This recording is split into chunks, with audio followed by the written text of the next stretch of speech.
하나님 말씀은 창세기 2장 15절부터 17절까지 같이 한 절씩 교독하겠습니다. 창세기 2장 15절부터 17절까지 말씀입니다.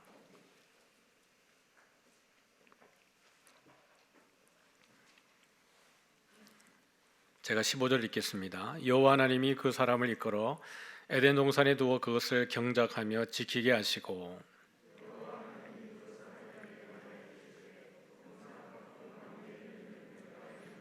같이 읽습니다. 선악을 알게 하는 나무의 열매는 먹지 말라. 내가 먹는 날에는 반드시 죽으리라 하시니라. 아멘. 할렐루야. 네, 한 주간이 때로는 빠른 것 같기도 하고 더딘 것 같기도 하고 그렇습니다. 눈 깜짝하면 수요일이고 또 눈 깜짝하면 주일입니다. 하루하루는 되게 길고 또 코로나 확진자가 기하급수적으로 늘어남으로 인하여서 또 많은 어려움들이 있습니다. 그럼에도 불구하고 우리 성도님들은 어려운 가운데 있지만 또 하나님의 능력을 힘입어서 담대하고 힘 얻으시기를 소원합니다. 이럴 때일수록 우리의 믿는 이들의 진가가 드러나야 합니다. 믿지 않는 자들과 동일하게 두려워하고 힘들어할 것이 아니라 오히려 그들이 알지 못하는 담대함으로 하나님의 능력과 예수 그리스도가 증거되어졌으면 좋겠습니다. 두려울 때 또 마음이 조급할 때 사람들은 누군가를 더 의지하고 싶어하고 종교가 더 그들에게 필요할 수 있습니다. 이럴 때에 우리 주 예수 그리스도 이름이 그들에게 잘 증거되는 기회가 되었으면 좋겠습니다.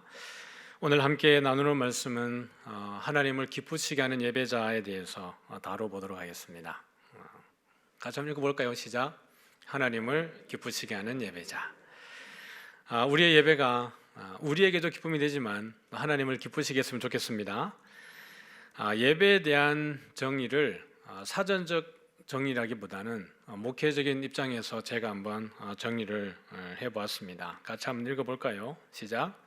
피조물인 인간이 창조자이신 하나님을 믿음으로 그를 경외하고 경배하며 그가 원하시는 방식을 따라 마땅한 예를 표하는 것. 한번 정리를 해봤습니다.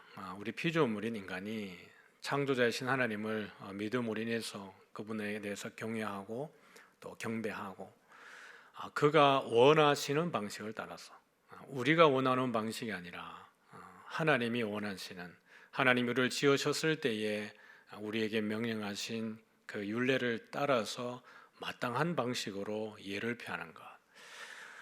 그러면 예배라고 하는 것은 우리가 이 시간에 이 장소에서 드려지는 예배도 예배이겠지만 또 우리 일상에서 드려지는 삶도 예배가 되겠죠.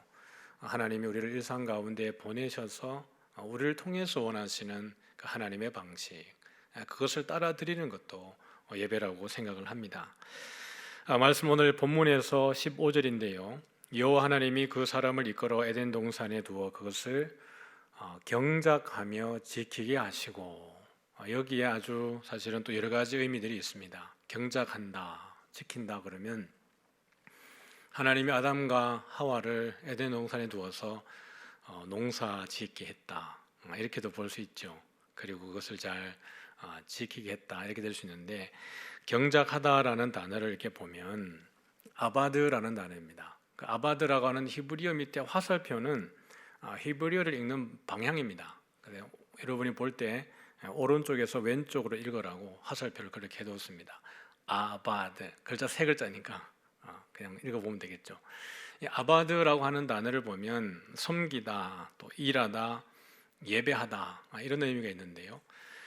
성경에 쓰여지는 이 아바드라고 하는 단어가 쓰여지는 용례를 보면 거의 대부분이 섬기다 또는 예배하다, 절하다, 이런 쪽의 방향으로 많이 쓰여졌습니다.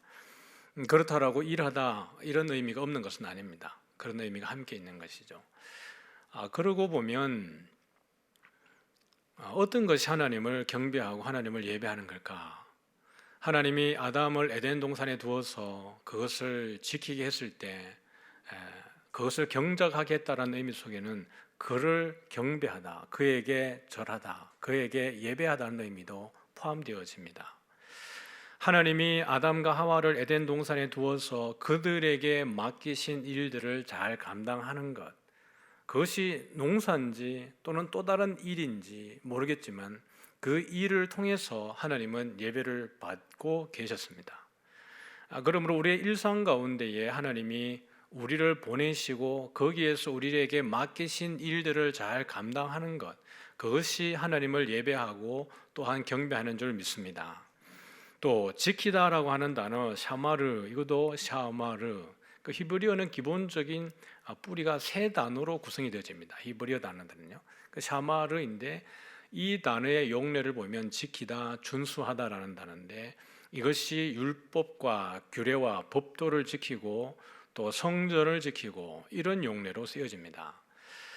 그러면 하나님이 아담과 하와를 에덴 동산에 두어서 그들에게 경작하고 지킨다고 하는 것을 통해서 또한 어떤 의미를 내포하고 있냐 그러면 하나님을 예배하고 하나님을 섬기고 하나님의 율례와 법도를 지키는 것, 그것을 두어서 에덴 동산에 아담과 하와를 두셨다라는 이야기입니다. 우리가 이 그림을 한번 보면 이것은 제가 책에서 좀 복사를 해온 것인데요. 산들이 보입니다. 올록볼록 올라와 있는데 산들 위에 보면 이름들이 영어로 기록이 되어 있는데 아담과 노아와 아브라함, 모세와 다윗과 또 새로운 다윗, 메시아에 대한 이름들이 위에 기록이 되어져 있습니다. 근데 각 인물들마다 연관되어져 있는 것들이 산들인데요. 아담은 에덴 동산이고요. 노아는 아라랏산에 배가 멈춰 섰죠. 아브라함은 모리아산인데 이삭을 드렸습니다. 이 모리아산에서 이삭을 드렸는데 여기에서 솔로몬 성전이 세워져요. 그래서 여기다가 시온이라고 같이 붙였습니다. 모세와 다윗과 메시아를 보면 모세는 시내산에서 율법을 받았고요. 또 그 가운데 받았던 가운데에서 성막을 지었습니다. 그리고 다윗의 때는 여부수 족속을 몰아내고 그 땅을 예루살렘이라 하고 다윗성이라 시온성이라 불렀습니다. 그리고 메시아가 오셨을 때 새로운 시온, 예수님이 바로 새로운 시온입니다. 우리 주님 다시 오실 때 재림의 때가 되면 하늘에서 이제 새 예루살렘에 내려올 테고 새 하늘과 새 땅에서 우리가 살게 되어지는 겁니다. 그래서 아담으로 시작을 해서 우리에게 다시 새로운 구원을 열어서 완전한 구원을 우리에게 주신 분이 바로 예수 그리스도인 겁니다. 그래서 하나님이 아담과 하와를 에덴 동산에 두어서 하나님을 경배하게 했을 때 아담과 하와의 그의 기능은 제사장적 기능을 가지고 있다라고 말씀을 드렸습니다. 그리고 여기 나와 있는 모든 산들은 하나님이 임재하시는 곳, 하나님의 통치의 영역으로도 묘사되기 때문에 산을 중심으로 이루어지는 것이에요. 그래서 산은 지성소적 의미를 가지고 있고 그것을 보여주는 것이 성막이라고 이야기를 했습니다. 이번 수요 기도 때도 말씀을 드렸지만 이 성막은 단순히 이스라엘 백성들이 광야에서 하나님께 예배하고 제사 드리기 위한 수단으로 끝나는 것이 아니라 하나님이 우리를 얼마나 사랑하시는지 보여주시는 하나의 표라고 이야기를 했습니다. 얼마나 사랑하시면 늘 우리와 함께 있고 싶어서 휴대용 텐트로서 임재하시는 거예요. 여기 가면 여기 임하시고 저기 가면 저기 임하시고 우리 곁을 떠나지 않는 하나님의 사랑, 이것이 성막에 보여주고 있습니다. 어떤 신이 그 백성을 위해서 자신을 그렇게 드립니까? 성막은 성육신의 예표예요. 하늘 보좌 버리고 이 땅에 임하신 하나님의 아들 예수 그리스도가 이 땅에 오신 것을 미리 보여주는 것이 사실은 성육신의 예표가 성막이에요. 그러면 하나님이 아담과 하와를 에덴에 두셔서 그것을 경작하고 지키게 했다는 것은 그냥 농사 짓고 열매를 따먹으라는 게 아니라 거기서 온전히 하나님을 예배하게 했다라는 것입니다. 같이 한번 읽어보면 우리 3절부터 5절까지 같이 읽어볼게요. 시작. 세월이 지난 후에 가인은 땅의 소산으로 제물을 삼아 여호와께 드렸고 아벨은 자기도 양의 첫 새끼와 그 기름으로 드렸더니 여호와께서 아벨과 그의 제물은 받으셨으나 가인과 그의 제물은 받지 아니하신지라. 가인이 몹시 분하여 안색이 변하니. 가인은 농사하는 자였고 아벨은 양을 치는 자였습니다. 근데 가인은 땅의 소산으로 아벨은 양으로 하나님께 예물을 드리는 거예요. 여기에서 제물이 딱 나눠지는 겁니다. 근데 하나님이 받으시는 것은 아벨과 그의 제물이고 받지 않는 것은 가인과 그의 제물입니다. 아벨의 제물을 받고 가인의 제물을 받지 않은 게 아니고요. 아벨과 그의 제물을 받았고 가인과 그의 제물을 받지 않은 거예요. 제물은 지금 사람과 연결되어져 있다는 것을 보셔야 합니다. 가인이 어떠했기에 하나님이 가인과 그의 제물을 받지 않았고 아벨이 어떠했기에 아벨과 그의 제물을 받으셨는가? 분명히 그것은 이들이 드렸던 제물의 종류와도 관계가 있을 뿐만 아니라 제물을 드렸던 그들의 삶과도 분리가 되지 않는다라는 거예요. 그래서 이 본문을 다시 한번 이렇게 단어적으로 의미를 정리해 보면 가인이라고 하는 것은 창의 끝이라는 뜻을 가지고 있습니다. 그다음에 헤벨이라고 하는 것은 아벨을 이야기하는 거예요. 아벨의 히브리어식 표현이 헤벨입니다. 헤벨은 호흡, 헛됨, 우상이라는 뜻을 가지고 있어요. 근데 가인이 드린 것이 뭐냐 그러면 아다마라고 하는 땅, 먼지, 세상 또는 죽은 자의 영역이라고 하는 땅의 소산으로 제물을 삼아서 여호와께 드렸습니다. 그런가 하면 헤벨은 아벨은 뭘 드렸냐면 양의 첫 새끼. 첫 새끼라고 할 때 여기 베코르라고 되어 있는데 이 베코르의 의미는 장자, 맏아들, 첫 열매를 드리는 거예요. 그럼 아벨이 드린 양은 누구를 지금 미리 보여주는 것 같습니까? 여러분 보실 때에 예수님을 보여주시는 게 보여지죠. 왜냐하면 하나님의 독생자를 외아들, 장자를 주시는 것이기 때문에 그래요. 양의 가장 첫 것, 맏아들 첫 열매를 하나님께 드리고 있습니다.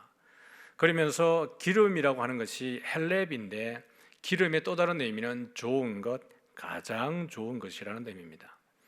그러므로 아벨은 양의 첫 것, 첫 열매, 가장 좋은 것을 드릴 뿐만 아니라 그 가운데에서도 양을 드리면서도 가장 좋은 것으로 드렸다라는 의미를 보여주고 있는 거예요. 그래서 다 제거하고 헤벨과 헬렙을 한번 보면 헤벨은 아벨이라고 그랬습니다. 그 다음에 헬렙은 기름이라고 그랬어요. 여기 보면 워드 플레이가 들어가 있죠. 이 단어는 같은 위치에 있습니다. 해라고 하는 히브리어 알파벳은 같은 위치에 있는데 베이트와 라멕은 위치가 바뀌어져 있습니다. 헤벨과 헬렙이 워드 플레이를 가지고 있는 거예요. 헤벨은 뜻이 무엇이라고 했습니까? 호흡, 헛됨, 우상이라고 그랬어요. 헬렙은 뭐라고요? 기름, 좋은 것, 가장 좋은 것이라 그랬어요. 그러므로 아주 의미 없는 헛되어 보이고 연약해 보이고 안개와 같은 그 헤벨이 그 인생 가운데에도 어떤 것을 하나님께 드린 겁니까? 가장 좋은 것을 드리는 거예요. 그것이 예배입니다. 그러니 하나님이 받으실 만한 제물이 되어지고 받으실 만한 삶이 되어지는 거예요. 어떻게 하나님은 아벨과 그의 제물을 받게 되었을까? 비밀은 여기 있는 거예요. 그럼 반대로 왜 하나님은 가인과 그의 제물을 받지 않으셨을까? 그것 또한 거기에 있었던 겁니다. 땅의 소산으로. 분명히 가인과 아벨은 누구를 통해서 제사를 드게 되었을까요? 아담과 하와가 죄를 지었을 때에 하나님은 그를 심판하지 않고 즉시로 그들에게 은혜를 베푸시고 가죽 옷을 지어 입히셔서 그들의 부끄러움을 가려주셨습니다. 그것은 이미 그 아담과 하와의 모양이 그 가죽 옷을 지어 입히기 위해서 희생되어졌던 동물의 위치가 바로 아담과 하와의 위치인 것을 전제하고 있습니다. 네가 죽어야 되는데 내가 죽지 않고 다른 짐승이 죽임을 당하고 그 가죽으로 너의 수치를 가렸다라는 거예요. 그러므로 아담과 하와는 이미 하나님 앞에 제사와 예배에 대한 의미를 배웠을 겁니다. 가인과 아벨도 아담과 하와로부터 그 제사와 제물에 대한 의미를 배웠겠죠. 그런데 이것에 대해서 가인은 땅의 소산으로 아마 이 땅의 소산이라고 하는 것 속에 또 다른 의미들이 있을 것입니다. 요한 1서에서 요한은 이렇게 이야기를 해요. 같이 한번 읽어봅니다. 시작. 가인같이 하지 말라. 그는 악한 자에게 속하여 그 아우를 죽였으니 어떤 이유로 죽였느냐? 자기의 행위는 악하고 그의 아우의 행위는 의로움이라. 가인같이 하지 말라는 거예요. 그는 누구에게 속했습니까? 악한 자에게 속했다. 그럼 여기 악한 자는 누구일까요? 아담과 하와입니까? 아벨일까요? 아담과 하와에게 와서 선악과를 먹으라고 부추겼던 모든 짐승 가운데 가장 간교한, 그것이 부정적 의미에서 간교한이지 긍정적 의미에서는 가장 지혜로운이 되어질 수도 있습니다. 악한 자의 지혜로움은 간교함이에요. 그래서 그 간교함으로 아담과 하와를 유혹했던 그 사단의 꾀에 가인이 속해져 있는 것을 보게 되어집니다. 그러므로 그 아우를 죽였는데, 여기 죽였다라는 의미 속에는 위법하게 죽였다, 불법으로 죽였다라는 의미를 하고 있는 겁니다. 왜냐하면 하나님은 사랑이신데요, 그 아우를 그렇게 죽였기 때문이에요. 자기의 행위는 악하고라고 할 때 이 악한다라는 것은 지속적으로 악했다라는 이야기입니다. 제물을 드렸을 때에 하나님이 받지 않음으로 인해서 그의 안색이 변하고 그 순간에 그의 마음이 악했던 것이 아니라, 가인은 지속적으로 그 삶이 악했다라고 말하는 겁니다. 그 행위가 지속적으로 하나님 보시기에 기쁘지 않았다라는 것을 이야기하는 거예요. 실수로 그 제물을 한번 잘못 드렸더니 하나님이 안 받아주셨다고 말하는 게 아닙니다. 가인은 지속적으로 그 마음이 악했고, 하나님께 드리는 예물이 하나님이 받으실 만하지 않은 예물을 지속적으로 드렸다라는 이야기예요. 우리의 예배가 아벨과 같이 항상 하나님 보실 때에 우리는 연약하지만 우리의 가장 존귀한 것을 하나님께 드리기 위해서 우리의 삶을 살아가고 있는가? 아니면 우리의 잉여의 것으로 하나님께 드리고 있지는 않은가? 헌금을 드릴 때 남은 것으로 헌금을 드리고 내 생활에 전혀 여유가 없는 잉여의 것으로 헌금을 드리고 있는가? 내 시간과 내 건강과 나의 모든 헌신이 내가 남아도는 어떤 것들을 드리고 있는가? 아니면 나에게 소중한 부분을 정말 하나님께 헌신하고 있는가? 이것이 지속적으로 우리에게 어떤 예배의 모습에도 영향이 드러나고 있는가 한번 보셔야 합니다. 하나님이 받으시는 것은 헬렙 같은, 그런 헤벨 같은 아벨이 어떻게 합니까? 헬렙, 가장 좋은 것, 가장 귀한 것을 주님께 드릴 때 하나님이 그 예배를 받으시는 거예요. 가인은 그렇지 않았다라고 요한은 이야기를 하고 있습니다. 다시 읽어볼게요. 시작. 화 있을진저 이 사람들이여 가인의 길에 행하였으며 삭슬 위하여 발람의 어그러진 길로 몰려갔으며 고라의 패역을 따라 멸망을 받았도다. 유다서에서 거짓 교사들이, 거짓 지도자들이 들어와서 성도들을 미혹하고 유혹할 때 그들의 행태를 이렇게 이야기하는 겁니다. 그들은 가인의 길에 행했고 삭슬 위에서 발람의 어그러진 길로 몰려갔고 고라의 패역을 따라갔다. 발람이 어떤 자들입니까? 요한계시록에는 이렇게 얘기합니다. 같이요. 시작. 내게 발람의 교훈을 지키는 자들이 있도다. 발람이 발락을 가르쳐 이스라엘 자손 앞에 걸림돌을 놓아 우상의 제물을 먹게 하였고 또 행음하게 하였느니라. 하나님을 사랑하지 않는 자, 하나님의 뜻대로 살아가지 않는 자들의 삶입니다. 발람은 모압 왕 발락이 이스라엘 백성들이 출애굽을 해서 광야를 지나갈 때에 이스라엘 백성들의 그 위험과 그들과 함께하는 신들에 대한 두려움으로 인하여서 모압 왕 발락이 이스라엘을 저주하고자 해서 아람으로부터 선지자 한 명을 데리고 왔는데, 이방 선지자죠. 바로 발람입니다. 발람이 와서 하나님의 백성을 심판하고 저주하고 싶었지만 발락은 그렇게 요청했지만 하나님이 허락하지 않습니다. 하나님이 발람의 입을 열어서 말하게 하시는 것마다 이스라엘에 대한 축복이고 예언이고 계시적 메시지였습니다. 4번의 그런 축복을 하고 난 이후에 발람과 발락이 헤어졌는데요, 아마 발락이 발람을 부를 때, 발락은 왕이고 발람은 선지자입니다. 이방 선지자예요. 그들이 헤어질 때 아마 발락이 발람으로부터 어떤 지략을 받은 것 같습니다. 계시록에서 그렇게 이야기하고 있는 거예요. 2장 14절 보니까 발람이 발락을 가르쳐 이스라엘 자손 앞에 걸림돌을 왔는데 어떻게 하는 거예요? 우상의 제물을 먹게 했고 행음하게 했다는 거예요. 당신들 모압 여자들을 통해서 이스라엘의 남자들을 초대하게 하십시오. 그리고 잔치를 베푸십시오. 그리고 모압 왕의 모압 신들에게 제사를 하게 하십시오. 그렇게 할 때 모압의 여인들이 이스라엘의 남자들을 초대했는데 그 잔치에 함께하고 난 이후에 그들이 어디에도 참여하게 되냐 그러면 그 모압의 신들에게 절을 하는, 우상 숭배하는 데도 참여하게 되어지는 겁니다. 그것뿐만 아니라 이방 신들의 전형적인 형태인 그 행음을 거기에서 제의적 행음을 거기서 행하게 되어지는 거예요. 그로 인해서 하나님의 백성들이 우상의 제물을 먹는 것과 우상을 숭배하는 것과 행음하는 일에 빠지게 되어지는 겁니다. 하나님이 이것 때문에 이스라엘 백성들을 심판하게 되어지는 거예요. 이것이 발람이 발락에게 내어준 꾀였습니다. 그런데 너희 무리 가운데에 이런 발람의 교훈을 가지고 가르치는 자들이 있다라는 거예요. 무슨 이야기냐 그러면 예수님의 말씀을 의지해서 바울의 가르침을 의지해서 성도들을 미혹하는 자들이 있다. 거짓 교사들이 있다라는 겁니다. 하나님을 온전히 예배하지 않는 자, 하나님을 사랑하지 않는 자, 이런 자들의 삶은 뭐예요? 멸망이라는 거예요. 고라가 누굽니까? 다단과 아비람을 통해서 모세의 리더십에 대항했던 자들입니다. 그것은 단순히 모세의 리더십이 아니라 하나님을 대적하는 거였어요. 그래서 그들이 땅이 갈라지는 가운데에 모두가 멸망하는 그 상황에 처해지게 되었던 겁니다. 그러므로 이들에 대해서 가인의 길에, 발람의 어그러진 길에, 고라의 패역에 동참하지 말 것을 이야기하고 있는 거예요. 이에 대해서 아담의 7대 손 에녹이 이렇게 예언을 했습니다. 우리 14절을 제가 읽고요, 15절과 16절을 같이 읽죠. 아담의 7대 손 에녹이 이 사람들에 대하여도 예언하여 이르되, 보라, 주께서 그 수만의 거룩한 자와 함께 임하셨나니, 시작.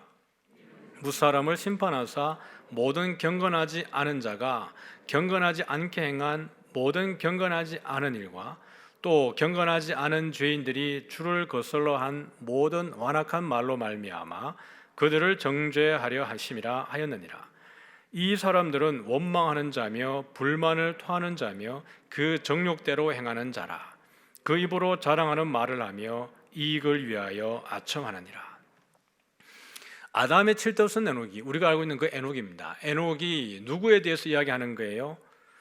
가인에 대해서, 발람에 대해서, 고라에 대해서, 그런 사람들에 대해서 예언했다라고 이야기합니다. 그럼 에녹은 훨씬 이전의 사람인데요, 가인은 알겠는데 에녹의 입장에서 보면 발람과 누구죠? 고라는 모를 거 아니에요. 그런데 이런 사람들에 대해서 예언한 거예요. 그런 유의 사람들이 있음에 대해서 예언을 했는데 뭐요?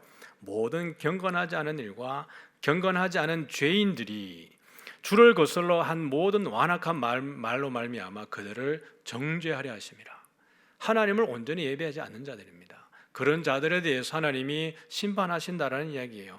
그들은 누구입니까? 원망하고 불만을 말하고 자기의 정욕대로 행하고 자랑하는 말을 하고 이익을 위해서 아첨하는 자들. 쉽게 말하면 하나님을 사랑하지 않는 자들입니다. 하나님을 예배하지 않고 자기의 뜻대로 종교적 행위에 들어있고 그 공동체 안에 들어있는 자들을 이야기하는 거예요. 예배는 누구의 방식을 따르는 거라고요? 하나님이 원하시는 방식을 따라서 우리가 마땅히 해야 될 예를 표하는 거예요. 우리는 교회를 섬길 때에 나의 방식, 내가 원하는 건 내 생각대로 하지는 않습니까? 어떤 안건이 있을 때 우리는 그 안건을 다룰 때 참 조심해야 하는 것이 많이 기도해야 합니다. 기도를 많이 해야 됩니다. 왜냐하면 성령께서 우리의 마음을 그 기도하는 가운데에 하나 되게 하실 것이기 때문에 그래요. 제가 어떤 교육부서를 섬기든지 어떤 부서를 섬길 때 늘 했던 부분은 그거였습니다. 기도하지 않고 나오는 말들에 대해서는 침묵해 주십시오라고 제안을 드린 적이 많습니다. 반드시 그래야 되는 것은 아니지만 민감한 사항일수록 기도하지 않은 상황에서 너무 힘있게 말하지 말아달라고 얘기했습니다.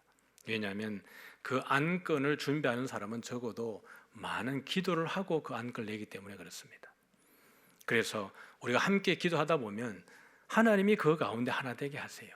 서로 이야기하기도 하고 그 말에 설득되기도 하고 또 설득하기도 하고 그렇게 되어져요. 그래서 하나님의 나라는 화평이 그 가운데 있습니다. 근데 이 사람들이 자기 정욕대로 자기 불만을 토하고 원망하다 보니까 여러 사람들을 해롭게 하는 거예요. 같이 읽어보죠. 시작. 여호와를 경외하며 그의 길을 걷는 자마다 복이 있도다. 여호와를 경외하고 그의 길을 걷는 자가 복이 있는 거예요. 경외하다라는 말은 숭상하다, 공경하다, 또 예배하다, 두려워하다라고 하는 야레라고 하는 단어입니다. 기본적으로 경외하다라는 그 의미의 가장 큰 의미는 두려워하다라는 거예요. 온전한 예배는, 온전한 공경은 어디에서 나오는 거냐 그러면 그분이 누구인지에 대해서 정확하게 알 때에 그분을 잘 예배할 수 있습니다. 하나님은 우리의 아빠, 아버지가 되고 때로는 우리의 친구 같은 분이시기도 하지만 하나님은 창조자이시고 우리를 위해서 모든 것을 하시는 분입니다. 우리의 생사 여탈권을 가지고 계신 분이에요. 하나님이 마음만 먹으면 우리는 아무것도 아닌 거예요. 그러한 분이 우리를 위해서 하나님의 그 경륜을 베푸시고 그 아들을 통해서 구원에 이르게 하신 거예요. 우리가 하나님을 경외하지 않을 때, 우리가 하나님을 경외한다 할지라도 하나님이 우리를 선택하지 않으면 우리는 영원한 저주와 심판 가운데에 던져질 수밖에 없는 존재가 우리들인 겁니다. 그런 우리들에게 하나님의 지극한 사랑으로 임마누엘 하시고 성육신 하셔서 함께 하시는 거예요. 그분이 누군지를 알 때, 하나님이 누구인지에 대해서 정확하게 알 때 우리는 그분에게 공경을 표할 수밖에 없는데요, 그것이 예배인 거예요. 그래서 여호와를 경외한다는 것은 하나님이 누구인지를 정확하게 알게 될 때라는 이야기입니다. 다른 말로 말하면 하나님을 예배하는 자, 그 사람이 하나님이 원하시는 길을 걸어갈 수 있는 거예요. 그것이 예배자의 삶입니다. 그 사람이 어떤 사람이에요? 복이 있는 사람이에요. 그리고 이 복이라고 하는 것은 아쉐레이라고 하는 건데요, 복 있는 행복한 상태, 기쁨이라는 겁니다. 그래서 여호와를 경외하며 그의 길을 걷는 사람은 누구예요? 행복한 사람이에요. 여기에서 행복, 기쁨, 복이라고 하는 것은 우리가 물질적인 재물, 누리는 이런 게 아닙니다. 우리의 상태를 이야기하는 거예요. 존재를 이야기하는 겁니다. 여호와를 경외하고 그의 길을 걸어가는 사람 자체가 행복 덩어리인 거예요. 그 사람 자체가 기쁨 덩어리입니다. 그래서 이 아쉐레이라고 하는 것은 아쉐루라고 해서 거기에서 나온 건데요, 아쉐루는 아셀 지파를 나타낼 때 이야기합니다. 아셀 지파가 아쉐루예요. 이것은 여기서 아쉐레이가 나왔는데 행복한 사람입니다. 그래서 우리가 이 아셀 지파가 분배받은 땅을 보면요, 여기 지중해 연안에 두로와 시돈을 끼고 이 아셀 지파가 놓여져 있습니다. 근데 야곱과 모세가 그들에게 남긴 유언을 통해서 아셀 지파에게 어떻게 유언을 남겼냐 그러면 같이 한번 읽어볼까요? 시작. 아셀에게서 나는 먹을 것은 기름진 것이라 그가 왕의 수라상을 차리리로다. 그 다음에요, 모세가 그들에게 남긴 유언입니다. 시작. 아셀에 대하여는 일렀을 아셀은 아들 중에 더 복을 받으며 그의 형제에게 기쁨이 되며 그의 발이 기름에 잠길지로다. 야곱이 남긴 것보다 훨씬 더 구체적이죠. 그리고 여기 보면 복과 기쁨이에요. 아셀이라고 하는 것 자체가 복이고 기쁨입니다. 이 아셀 지파가 누리는 것이 이 복이에요. 그런데 예수님이 오셨을 때, 예수님이 출생하셨을 때 성경은 우리에게 아주 기막힌 걸 보여주게 됩니다. 같이 한번 읽어볼게요. 시작. 또 아셀 지파 바누엘의 딸 안나라는 선지자가 있어 나이가 매우 많았더라. 그가 결혼한 후 7해 동안 남편과 함께 살다가 과부가 되고 84세가 되었더라. 이 사람이 성전을 떠나지 아니하고 주야로 금식하며 기도함으로 섬기더니 마침 이때에 나와 하나님께 감사하고 예루살렘의 속량을 바라는 모든 사람에게 그에 대하여 말하니라. 이 바누엘의 딸 안나가 어느 지파예요? 아셀 지파예요. 행복한 사람들, 기쁨을 누리는 사람들, 그 사람들의 어떻게 보면 지파예요. 이 여인이 과부가 되고 남편과 결혼해서 7해 동안 살았습니다. 그리고 과부가 되어서 84세가 되었습니다. 그러는 동안에 이 사람은 성전을 떠나지 않고 주야로 금식하며 기도함으로 섬겼다라는 거예요.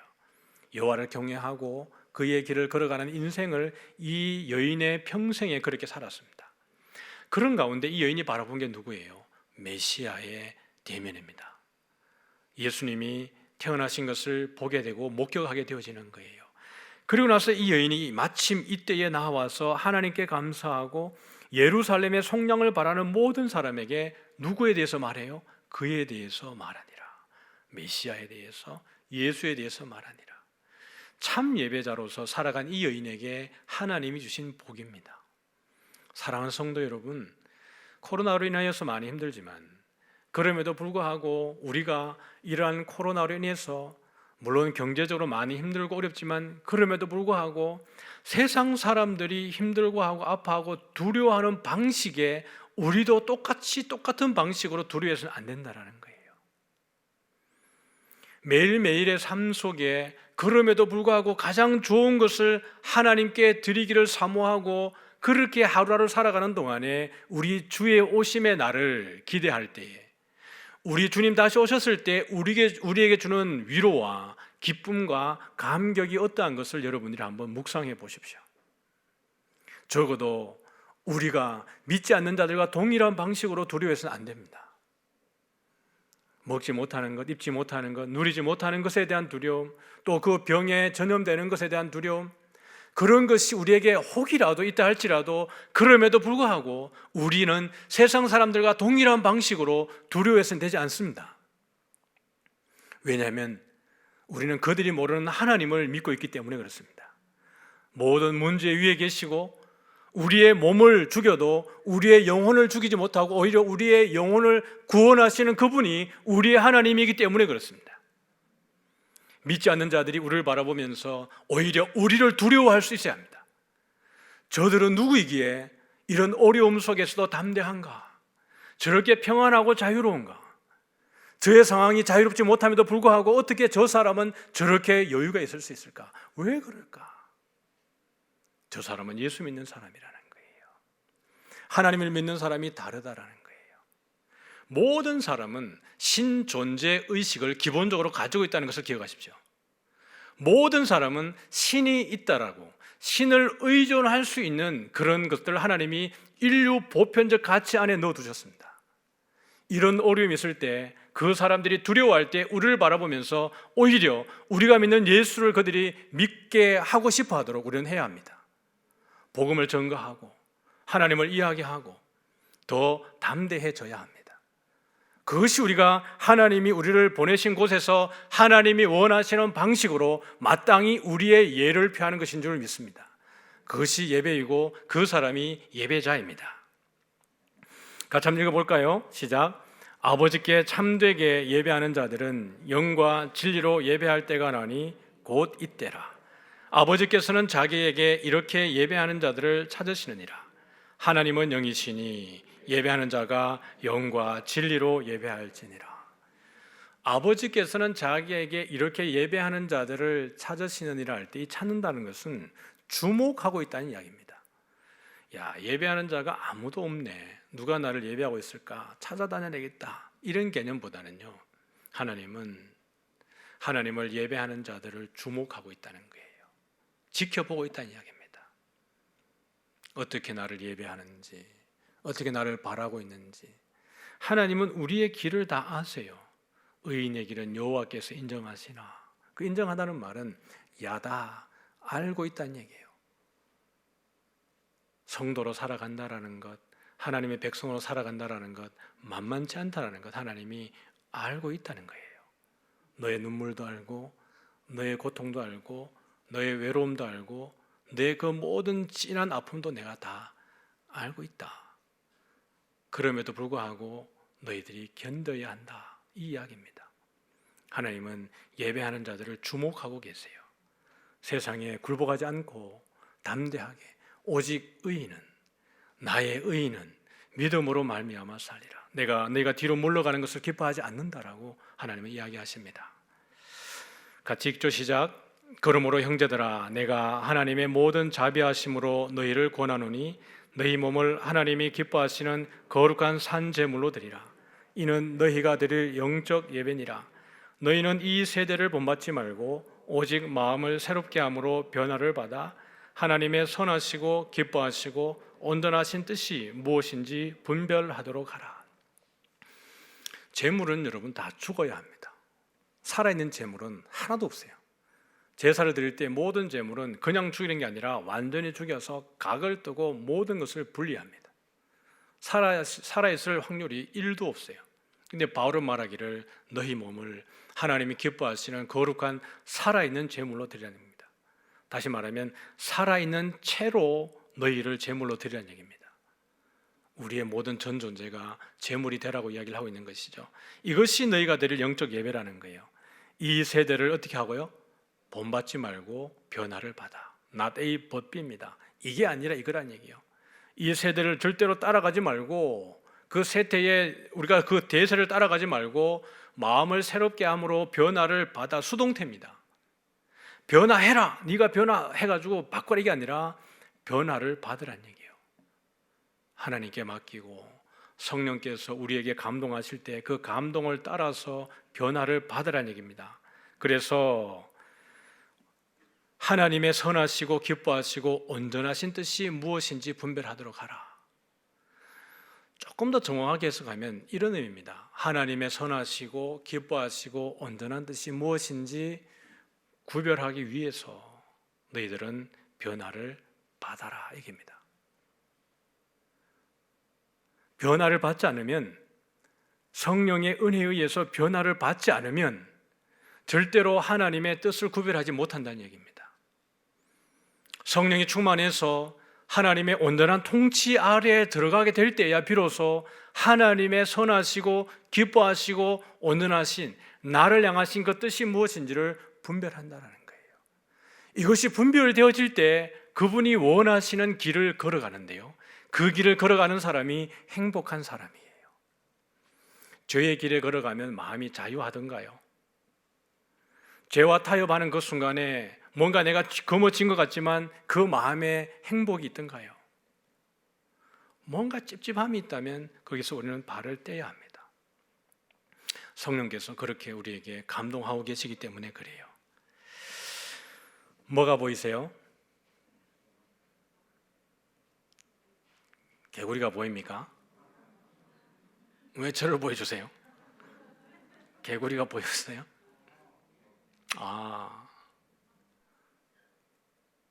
뭐가 보이세요? 도마뱀이 보이세요?